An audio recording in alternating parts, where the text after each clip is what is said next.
जय आदिवासी आज के ब्लॉग में स्वागत है। बहुत पैसे वाले हो चुके हैं हम। जीरा है खतरनाक इसलिए। हाँ पीछे देख सकते हो जीरा बहुत खतरनाक है। पीछे सेठ बैठा बैठा बात कर रहा है। ये खबर देखो। और इधर ये लीलेश भाई बैठा है। तो बहुत खतरनाक जीरा है। जीरा भी एकदम सुपर क्वालिटी वाला है। देखो पूरे 50 बीघा का है जीरा। और सब जीरा मेरा है। तो अब मैं पैसे वाला हो चुका हूँ।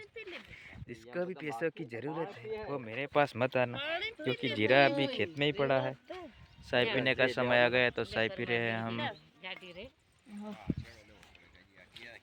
अब इधर बैठेंगे हम, पानी वगैरह पियेंगे। तो ब्लॉग में एंड तक बने रहना।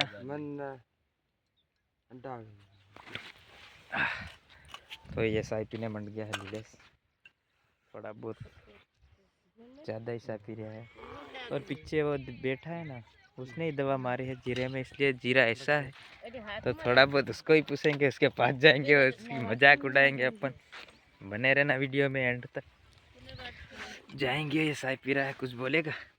हूँ बोलो सा पी रहे अत्यारे हूँ आ बड़ी गयो है। सा पी रहे हूँ करी